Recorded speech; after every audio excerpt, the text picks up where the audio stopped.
Hello, everyone. Good morning, good afternoon, good evening, and welcome to Path to Sanity and Impact in the New Communications Climate. This webinar is part of our Waterkeeper Alliance Conference 2020 Virtual Training Series. My name is Catherine Lucier, and I am the Training Director at Waterkeeper Alliance. Before we begin, I am just going to go over a few housekeeping items with all of you. During the presentation, you will all be muted. However, you can use the chat box right below me to ask questions of the presenter. In fact, if you would be so kind right now as to use the chat box and let us know where you are joining us from today, I would love that since I can neither see nor hear you, which makes me sad. This particular session is being interpreted, and you can choose your language at the bottom of your screen. Furthermore, if you need any type of technical assistance during the presentation, please hit the question mark on the lower left of your screen and you will be instantly connected to the VoiceBoxer tech team, who are far wiser in the ways of technology than I am. And then as a reminder, this session is recorded and we will be sharing both a link to the videos as well as the slide deck with everybody. And with that, I am very excited to introduce our presenter today. Andy Revkin is one of America's most honored and experienced environmental journalists. I know that because I read it on the internet. And he is also the founding director of a new initiative on communication and sustainability at Columbia University's Earth Institute. And with that, I am going to pass the mic over to Andrew Revkin. Good morning. Buenos dias. Ciao, depending on your language and where you are in the world, whatever time of day it is. It's great to be with you. And we live in a very disrupted communication environment. I've spent most of my communication time in the last 10 years in the online environment. So to some extent, it feels like I'm welcoming people into my world. Although this world that we are all in is a very noisy one. And the tools that we use to connect, the social media tools, are sadly still designed mostly to distract us, to divide us actually, to stimulate you, to validate you, but not necessarily to connect you in a functional and useful way with other people. Right now, hopefully we are going to be doing that. If I had a hashtag scrawled here, it would be make reality, can we make reality cool? Because it's great to tell a story, but that assumes that the person is receiving the story in the same way you could conceive it. And that most of the practices that we need to pursue to have a more effective communication environment, the story, there has to be pull, there has to be motivation on the recipient of the information to take it in, to digest it, to critique it, and to act on it in a way that meets that person's predispositions. It's great particularly to speak to a group of people so passionate about water and sustainability of the living environment that surrounds everything we do. So let's get started on cutting through the noise. So my answer to that question, can we make reality cool, is really yes, but with a big if. And it's actually a very big if. I should make it bigger than that. As I said a minute ago, this doesn't just magically happen. Even writing a Pulitzer Prize winning story or a fine book, if that book is only read by people who are predisposed to agree with the contents of the book and pass it to people like themselves, then that may not accomplish what you need. So all along the chain, there has to be engaged creativity. Listening is a key part of any effective communication. There's a lot of work to be done. That's the if. So I came into this world not to be a journalist. I got a biology degree at Brown University after growing up in Rhode Island in the 60s and 70s, loving nature, loving the ocean, loving Narragansett Bay. If the bay keepers out there, hello, Rhode Island. I remember when the bay was covered with shoals of menhaden, beautiful herring, and then I saw the big vessels come in and take them away, and the pollution impacts in the bay. So I share your passion for the environment. I didn't grow up wanting to be a journalist. What you see here is kind of my long journey. I wrote articles for the magazines. I wrote for the New York Times. Most of my life has been in that output-oriented version of storytelling. I tell you a story through the lens of journalism. 1988 is when I got focused on climate change, on global warming. I'll show you that same article there. I have the physical copy here. It's getting very tattered. And it's basically the same story that I've been writing and others have been writing since 1988. Some were writing about it before then. And that was still this very traditional model. If we had a very bright, scary-looking cover in a magazine, you'd buy it, you'd read it. You'd think, oh my gosh, this is a big problem. And my presumption as a journalist in those days was, okay, there, I've done my job. I'll win my awards. I'd already won a couple of awards by then. I was getting ready to write my first book. So things looked cool. And then there were these complexities, though. Like the back of the magazine was a cigarette ad. So it's kind of a weird thing to realize I was essentially selling global warming concern on the front of the magazine, but we were paying for that process, that capacity, by selling cigarettes on the back. Now that doesn't happen in magazines anymore, not here at any rate. But it illustrates to me that the landscape is more complicated than it sometimes seems. I came to the New York Times in 1995 and learned a whole different ecosystem of news. Magazines, you have the potential to have fact checker. You could take your time. You could be very artful and creative about writing the article. Newspaper, news is something that happened today, at the very least this week, sometimes on longer time scales. And trying to write about climate change in that frame was challenging. And I wrote about it from the treaties in these different cities, the treaty negotiations. I wrote about it from the North Pole. I wrote about the politics of it. I wrote about the controversy about science being muzzled by political appointees under the Bush administration, a practice that's, of course, been revived lately in the United States. And think about Brazil and Bolsonaro's approach to satellite data. You see this is not unique to the United States. And yet the complexity of a story like climate change led me more and more to think about new ways to tell the story. And my blog that I started in 2007 called .earth was really about a question. It was about the question, how do we navigate the next few decades with the fewest regrets? How do we build communities and systems and regulations and capacities that can limit our impact on nature, non-human environment, and foster cohesion and thriving societies? Most of what journalists write about are not questions. We write about answers. The news, war. We have a beat: sports, technology, stocks. And my beat was question, and that led me to have a much more interrogatory approach to the journalism, where my articles, as you can see here, often ended in a question mark. And my readers were essentially a big part of the conversation. They were part of how I was doing my own journey as a journalist. And I really, the more I've dug in on issues like climate, and right now coronavirus is very similar.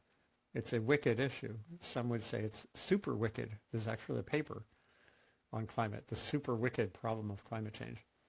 It has so many dimensions that there's no simple answer, no simple fix, no one thing that gets you through.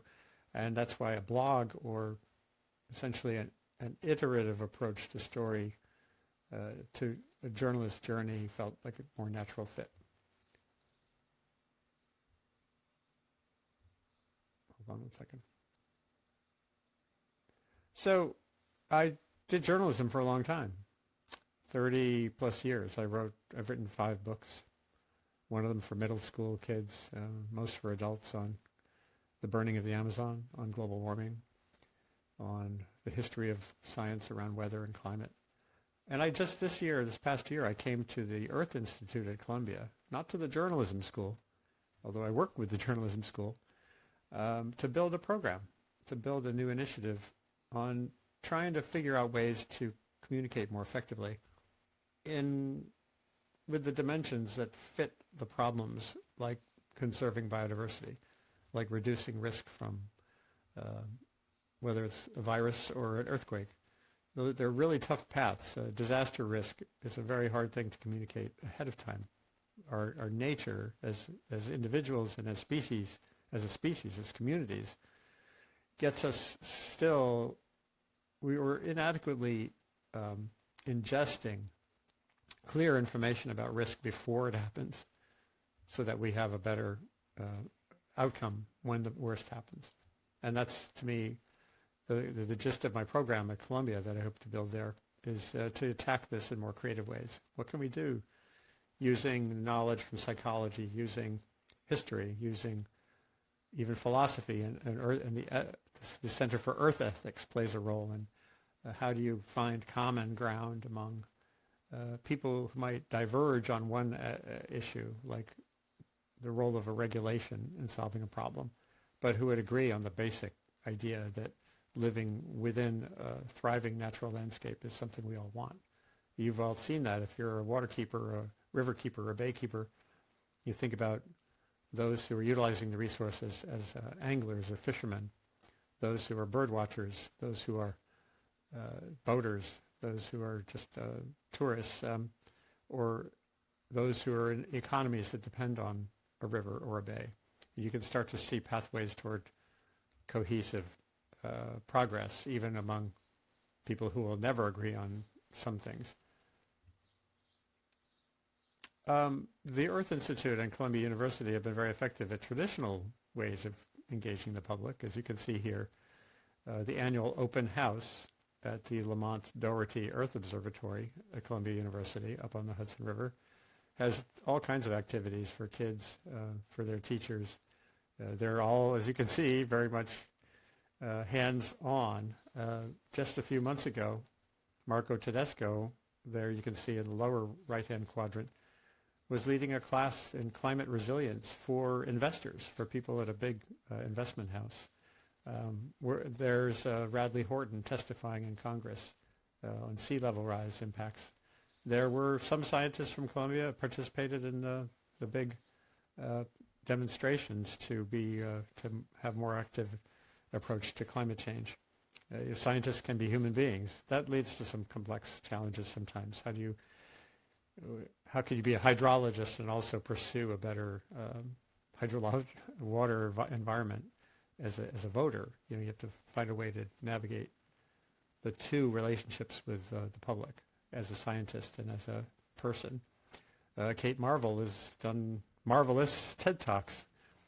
But that's kind of like, we'll be doing more of all that as soon as it's safe. But it's a little different now.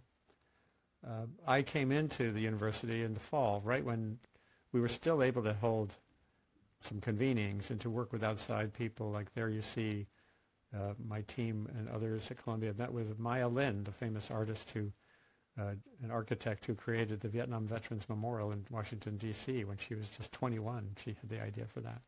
We've had large gatherings, brainstorming sessions with journalists and scientists and others who get together just to see if there's new approaches to stories. We do BioBlitz, which you see there with young women surveying for insect life in a marsh.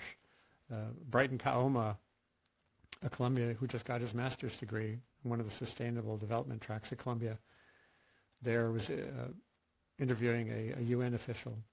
And another artist's work, we did it's called Waterlicht, a great presentation. So that was the stuff that was sort of traditional.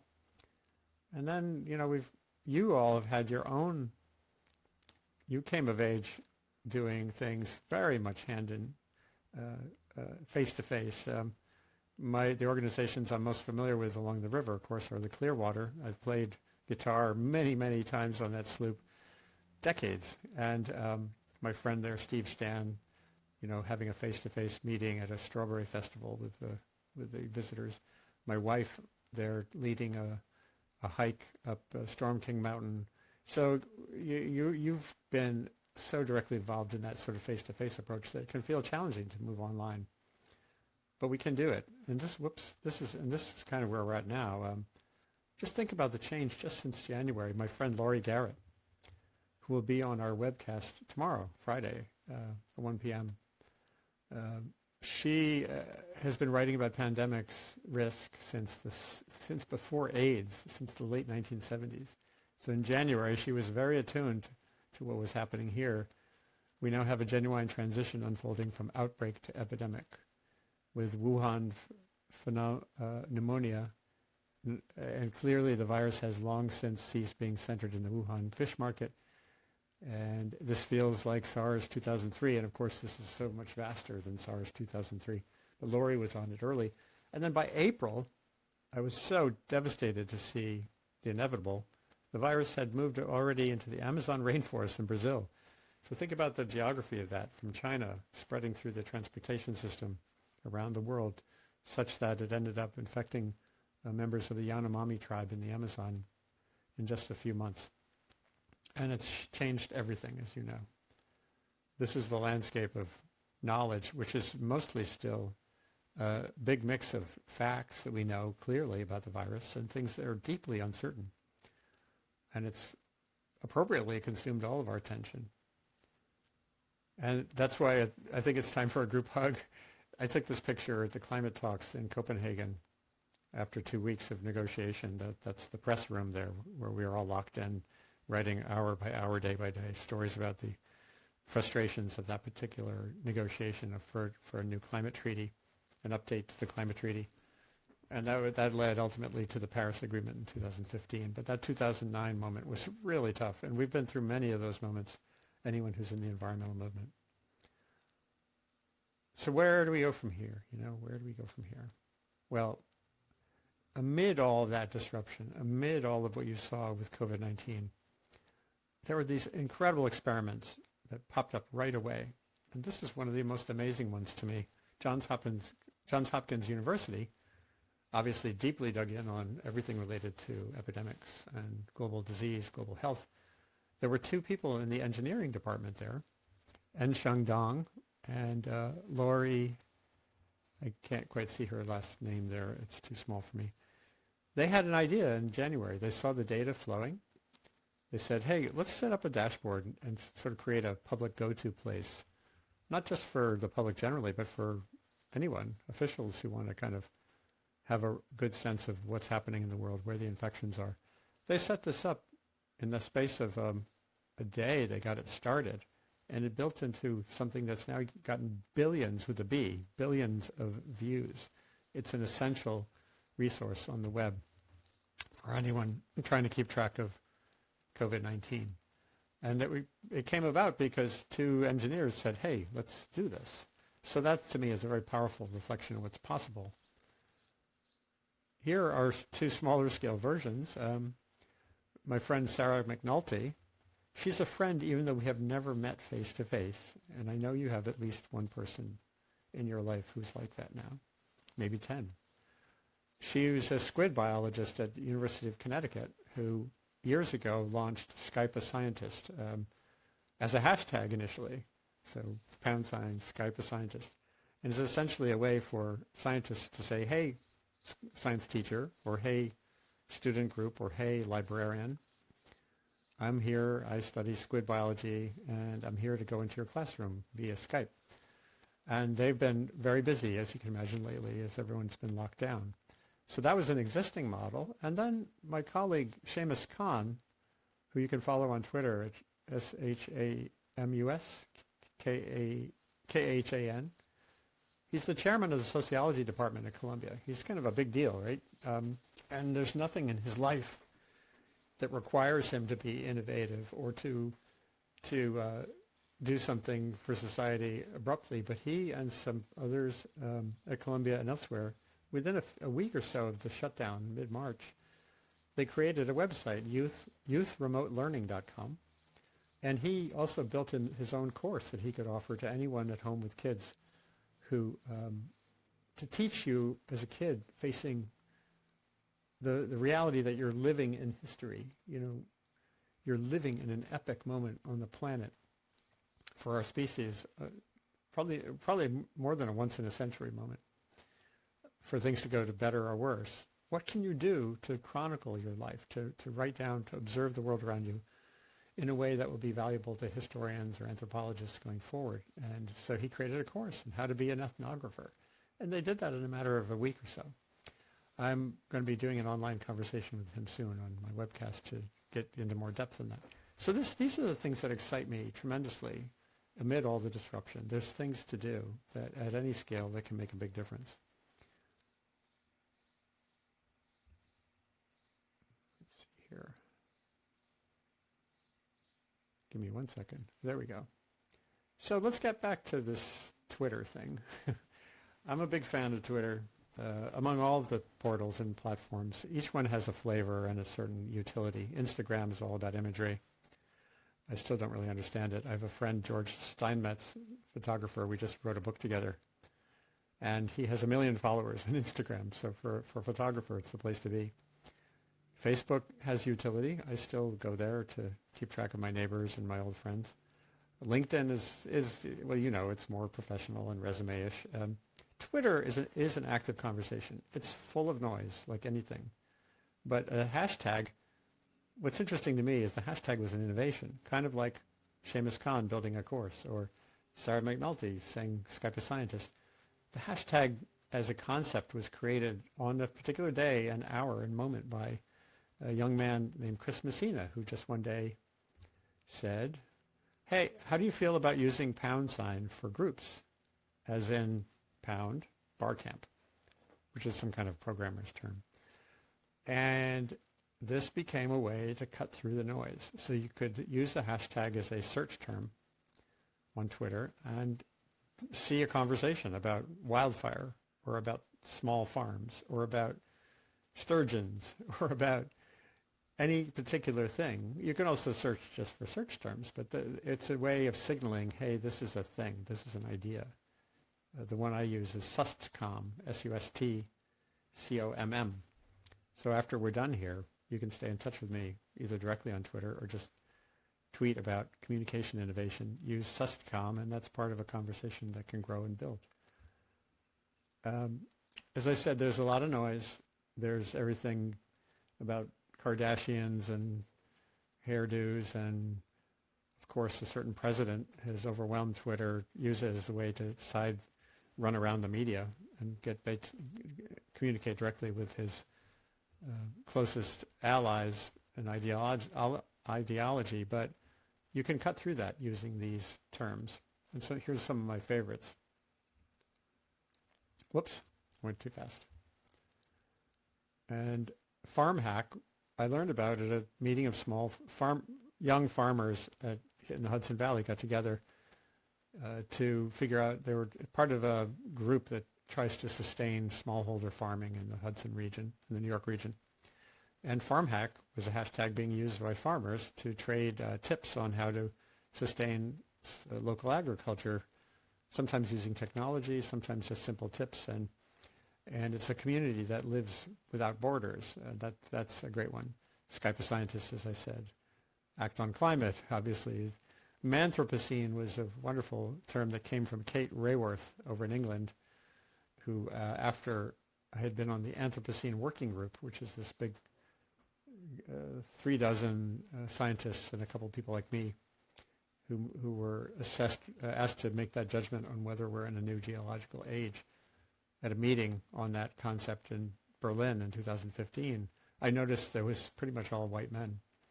And I wrote that in my blog, and she said she's more scared by the Manthropocene than by the Anthropocene itself. I thought that was wonderful. So there are ways to really build ideas and keep a conversation going. I want to get back to that one there. I am a scientist because, and I hope that each of you would try to do this exercise if you haven't already. And not just as a scientist, but as a hydrologist or as an activist, as an environmental sentinel. Just saying, I am an X because, and filling in the blank, just writing a short sentence, a few words. That's the kind of engagement path that I think is most apt to resonate with people who wouldn't normally connect with your specific place in the universe. Again, this is particularly true for scientists. If you start out by saying, I'm a scientist, I use a spectrometer to study ancient coral minerals for something related to past climates, that's kind of technical and wonky. If you say, I am passionate about the ocean and the future of corals because when I was a kid I saw an amazing species I never imagined on a trip to Florida, then you're starting to engage people in story and the basic humanness of your inquiry, and it's just a better path. It's a good way to start that path toward connectedness, toward not just being a storyteller, but being an audience engager and being a conversationalist. Even the word communicate, I only really realized this a couple of years ago. The core term in there is commune. It's sharing knowledge. It's not just me communicating to you. So please use that hashtag as a shorthand way to practice. That's part of the training. I would say if you get something out of this, that would be one thing to try to do. And to think about Skype a scientist, whether you're a scientist or not, there's a way for you right now to do some of your work, and you probably already are, to engage with the necessary communities to pursue your goals virtually as well as face-to-face. And sometimes it's, visual storytelling matters hugely. I'm just showing these images because they show you that for a particular problem, for methane, greenhouse gas, and a pollutant, escaping from oil and gas infrastructure and landfills and wetlands. If you just show that with conventional means, you're missing the reality that infrared photography gives you a much more vivid image. You can see there the blue sky there in Colorado at an oil storage tank doesn't show you anything. The infrared image shows you very powerfully there's a problem there. And what I like here is that the other image points to solutions. So the same infrared photography, this was at Plymouth University in England. They did a study of homeowner activities related to cutting energy use. And they found that when pamphlets included images of a house that shows you the energy leakage of your house visually, they're more apt to follow up. And they actually found out when they did some of these pamphlets where they went around ahead of time and the image that you got in your mailing was of your own house. So when it was directly personal, you were even more apt to follow up a year later with energy saving tips. So that's just an example of ways to engage visually or using other senses to get something done that might not be as easy to do with just words.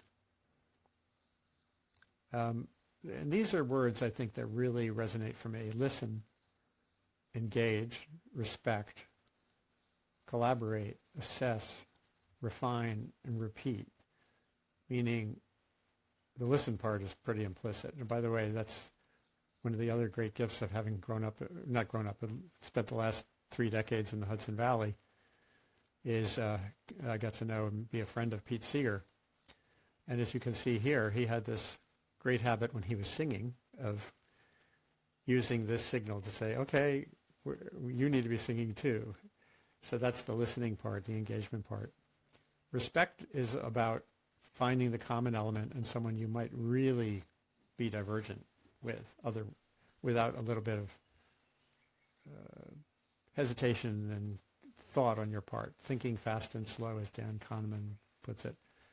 So that's the respect part. Collaborate is that, you might not always have your own personal capacity to know how to use an infrared camera, if that's a goal, if that would help you pursue your goal. But finding the person who can is the collaborative potential. Even on the campus at Columbia University, one of the big factors we're trying to stimulate is crosstalk among the disciplines, so that philosophers and engineers and water scientists are talking to each other. Right now, I'm doing running a brainstorm essentially on wastewater and coronavirus testing. That is there a way to leap past the limitations of doing individual tests on individual people? Millions have to be done. If you can test wastewater in a way that can track emerging hotspots of the virus, and it's looking like it can happen. If anyone out there is from Tempe, Arizona, or elsewhere in Arizona, you know there's a dashboard right now in Tempe, where you can see at the neighborhood scale where there are higher levels of coronavirus. There's lots to work out there, but I'm trying to engage these disciplines that don't normally talk to each other to make that happen. And the repeat part is being iterative, learning and adjusting. One of the most important things, I think, on the environmental front is the respect part. I'll never forget the first time I saw, in 2015, a friend of mine, John Sutter, at CNN. And if you go to that link, you can see the video, j.mp/climate shorts. There was a survey in America that showed levels of concern about global warming, basic attitudes on climate change, what to do. And there's one county in Oklahoma, Woodward County, Oklahoma, was the most skeptical county in America on global warming. So he went there and he just did interviews with people. And here was a guy, he works for an oil company. He says, as you can see here, God controls the environment. So he's not really thinking about, humans as responsible for environmental problem like climate change. But then he also, just a few seconds later in the interview, he says, whoops, sorry, I got to go back.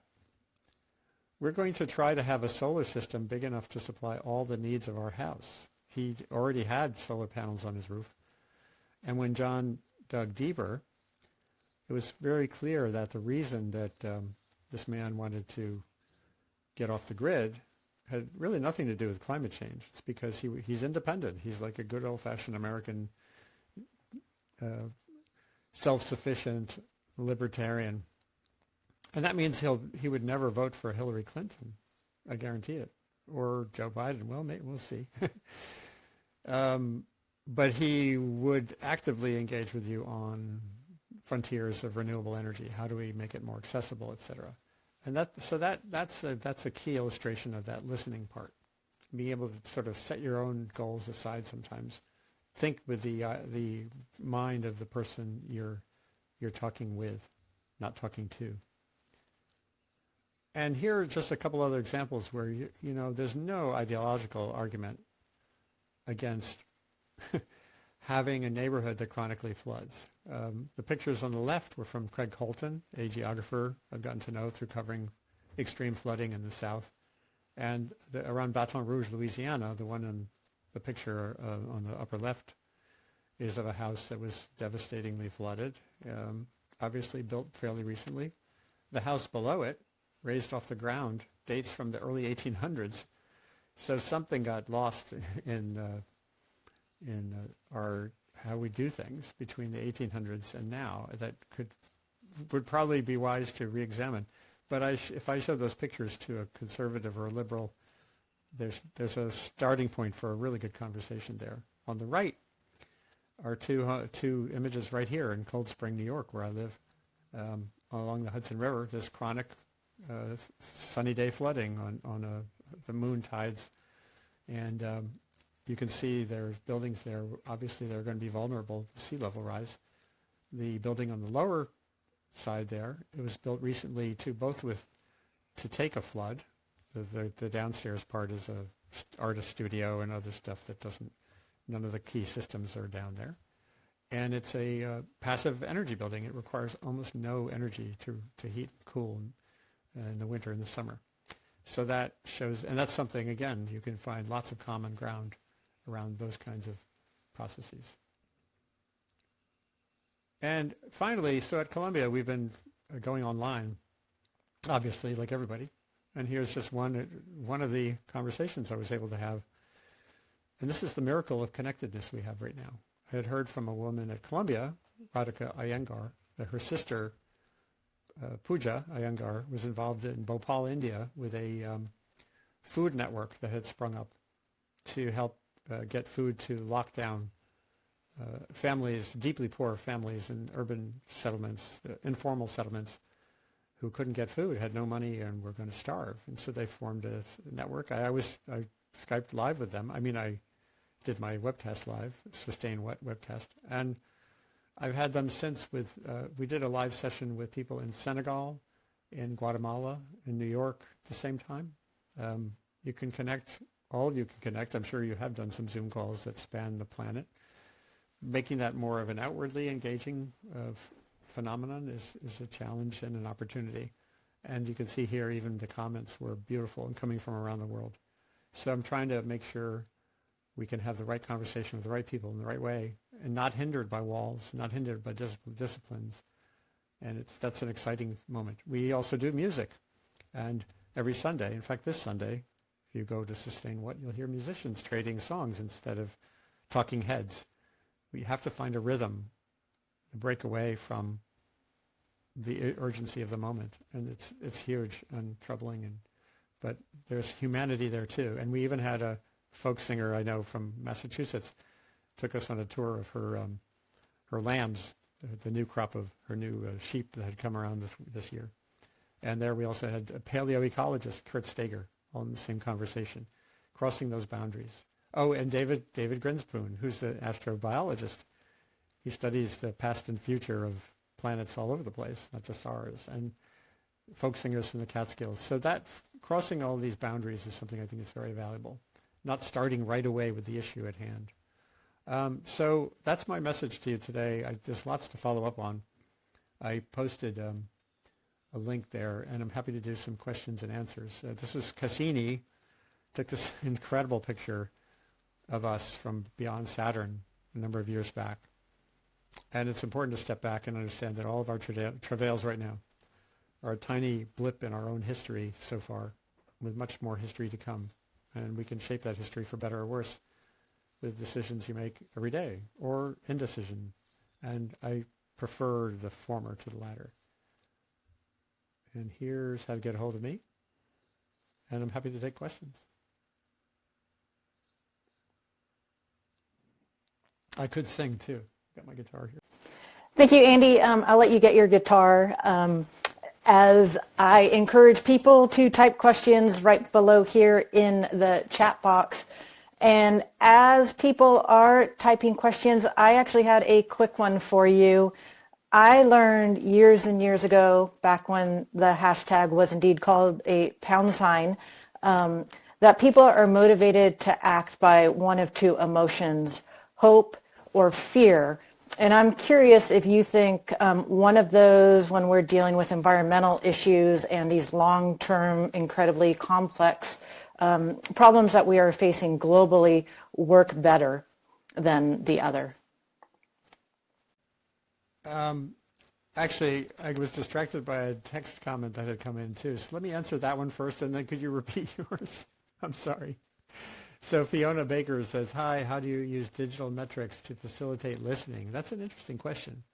I guess so far on the webcast, at any rate, I try to keep track live of the flow of questions and comments that are coming in. And they come in from, we had questions and comments from American Samoa and Afghanistan and Brooklyn. And so I think part of it is not just numbers, but it's if you can get some flavor of what the audience is like, you can start to tailor what you're doing toward or away from practices that would encourage or discourage that kind of connectivity.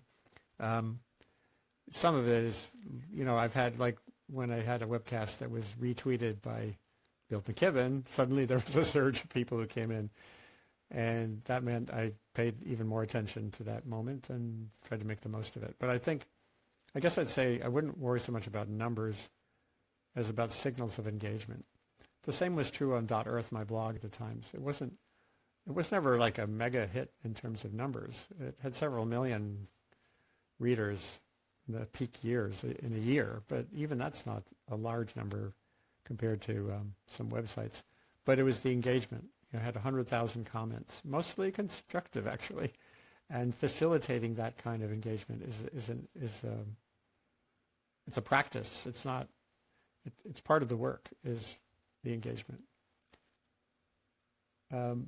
Thank you so much for this great presentation. How can we best communicate about taking action on climate environment right now without calling COVID-19 an opportunity?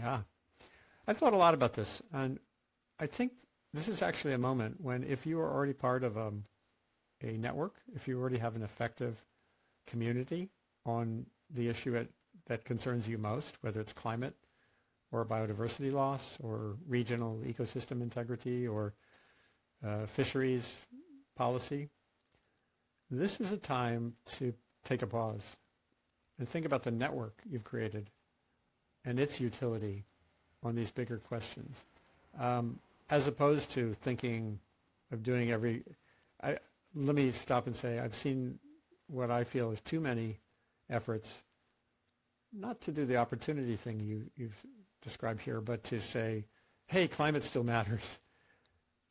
To me, it's more, what's my network? What are my skills right now that I can apply to this grand challenge we face right now, in this day, and this year, and the next few years at least? Getting an economy back running, and then making sure we're not building back the brittle part and building forward into a new resilient and inclusive economy. Shifting gears toward that applicability is important. I'll just cite an example. I mentioned Bhopal, Pooja Iyengar in Bhopal. The reason she has a community organizing capacity, she's a film editor, is she's part of a plastics reduction campaign in Bhopal. That city that, by the way, as you probably some of you remember, in the 80s had a terrible environmental disaster when a Union Carbide factory had a release of a chemical. So she turned the plastic network, the network she had already created around reducing plastic waste, toward building a food network and having a usefulness right now. To me, one of the big values there is you're broadening a sense of awareness of your community and your mission's interest in the wider community. So it's signaling connectedness and empathy and all the things that would be likely to widen your circle. Catherine Lusher says, do you think the public is more likely to be motivated to act by messages that are based on hope or messages based on fear? Well, there's been too much messaging that is fear-based without a lot of the solutions. This article had a big chunk of it on what do we do, but it was really trying to drive that this is scary, and I think the fear stuff only works if there is a path you can identify and communicate along with it. So shocking people, one of the things I think has been not valuable from some of my media colleagues is The Guardian, when they made this decision a year or two ago to say, we're not going to call it climate change anymore, we're going to call it just a climate emergency or a climate breakdown. They had one article that had 3 different new terms for it, and I think that's just like that movie where you turn the amplifier up to 11. It doesn't lead anywhere productive to just think this is a branding issue. The nature of these problems is that they're complex. They'll take a long time to figure out. The value of the Green New Deal was in its plasticity. There are many things in there that had deadlines and timetables, but the Green New Deal gives enough of flex so that you can find yourself in it. And that's different. That has to be part of what happens with the signaling. If there are more questions.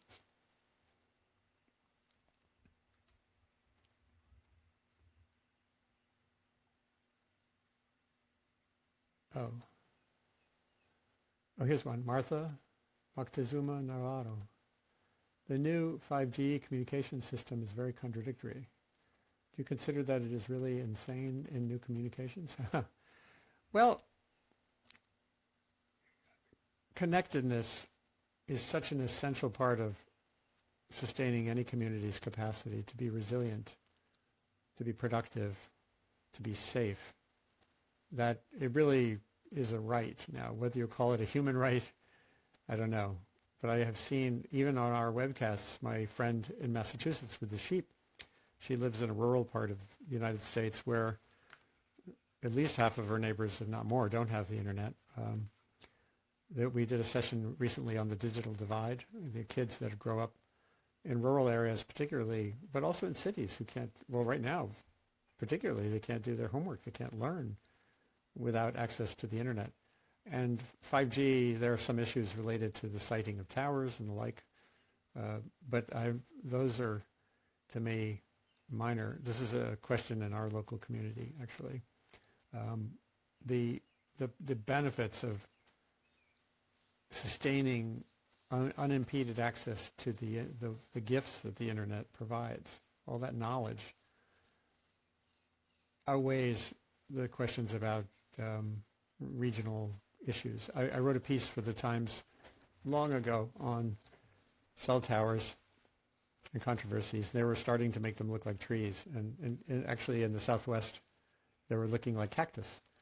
And I went back in history, and it turned out that when telephone poles first came in, telegraph poles, there was a big fight over them as aesthetically disruptive, and now they're not. So it's kind of it's a balance, but I think that the benefits of connectivity are so important that anything that can foster that, and also, as I said, an open internet. It's not just, it has to be affordable, and the other issue there is design.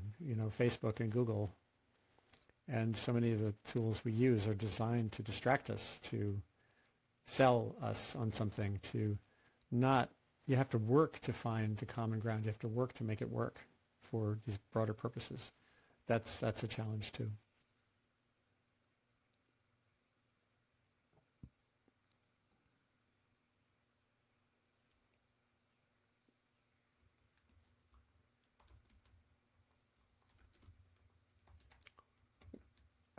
In the context of training, I'm posting a link here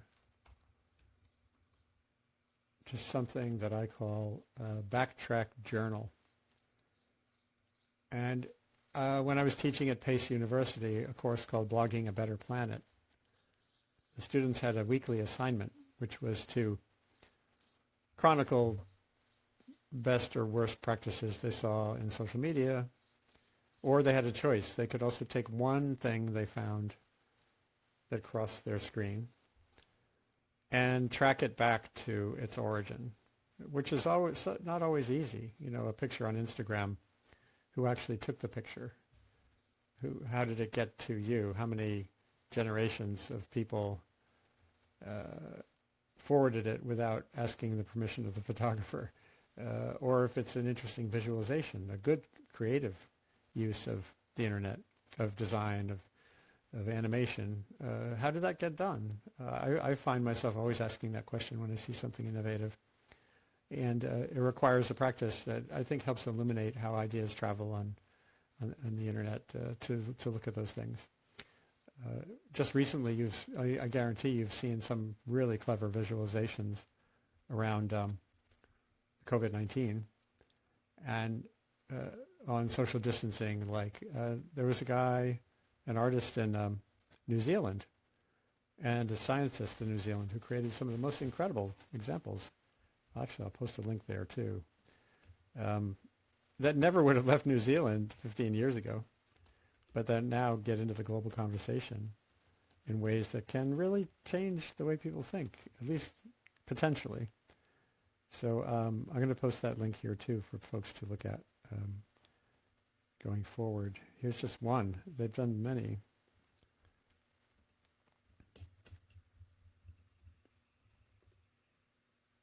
So check these out. And the more of this, the better. There have been these examples as well where you get sort of a competition going. Someone has a good idea about to flatten the curve, and someone else has a good idea about how to make it better. And that, again, that networking online, especially on Twitter, is incredibly valuable. It shows you the potential for us all to be thinking creatively and together in ways that we would have a much harder time doing back in the day. And that just excites me every day. I'm going to show you, put in a link to one example there too in a second. If there are any other questions, just fire away. Where is it here? I guess this will do. It's really great to be with you, and I hope wherever you are safe and sane. It's a ridiculously tough time. I'd like to know how geographically dispersed you all are. If you just put in the comment space where in the world you are, that'd be interesting for me to see. So that was, I just sent you a link to another, there's Martha Moctezuma, Los Cabos Coastkeeper. Fantastic. You know, it's kind of cool to be here in the Hudson River Valley where the Riverkeeper concept got started. It's a fantastic story of Bob Boyle and some fishermen. And, oh, look at this, great. Portland, Oregon, Asheville, North Carolina. Great watershed work in Asheville. Tallahassee, Brooklyn, go Brooklyn. This is. I'm really glad to see this, and I would like us to stay in touch, please. Paul Appleyard in London. Hold on, I'm going to show you something else. I'll throw in there.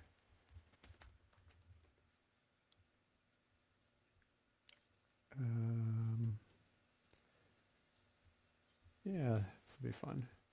I'm sure many of you know the whole history of your own enterprise, but Bob Boyle was a remarkable character. That's a book excerpt. And John Cronin as well. And Paul Gallet, who I just was on a webinar with yesterday, lives a few blocks from me here in my little village. Doug and Tallahassee. So we all have our particular context. You know, one of the things coming up for those of you, many of you, because you're on the water, is going to be what's called compound risk, where you have COVID-19, you have hurricane evacuations, or flooding like we just had in the Midwest that I just did a webcast on. And finding, that's another place where you can find that common ground that might take you beyond the conventional environmental quality focus, but getting that community resilience work into your sweep of things you think on, work on would be really great, because that's going to be an important issue. I'll actually throw in a link to that session because it was particularly on point for you all. Michigan flood. I even like searching Twitter as opposed to searching YouTube. I mean, searching Google. Here you go. And by the way, if any of you right now, before we're done, if you have a particular question, you know, about something you're working on that you're puzzled with or, you know, freaked out by, do stay in touch with me, or just post the question right now. I could get it. I did already put in my info. And we could, by the way, I could also do a webinar, one of my webcasts. I mean, the webcasts I do are different than most Zoom broadcasts. They go to 4 different places at once. They go to YouTube, Facebook, LinkedIn, and Twitter via Periscope, with comments coming back from all of the platforms. So you can have a global conversation. We could have a live conversation with several water or river bay coast keepers right now, or, you know, in a week or two, if we could organize that to broaden the conversation we're having right now. So it's been great to be part of this, and I know it's complicated and frustrating in some ways to be so isolated, me from you and you from me. Would have been better in Miami, but in some ways there's things we can do this way that would be impossible to do that way. So I keep looking for the upside, and there is an upside here. It's significant. So thank you. Again, I guess we're kind of close to the end, and I just will say this is just the beginning as far as I'm concerned. I'm here to help Waterkeeper anywhere accomplish communication goals. So get in touch. Let's keep this going. And of course, we have the Columbia Water Center, run by Upman Ulal and some great people as well. And this issue of wastewater monitoring is something I'm going to be working on really closely. If you haven't seen what's going on in Tempe, Arizona, that may be relevant to all of you in the context of stormwater management as well.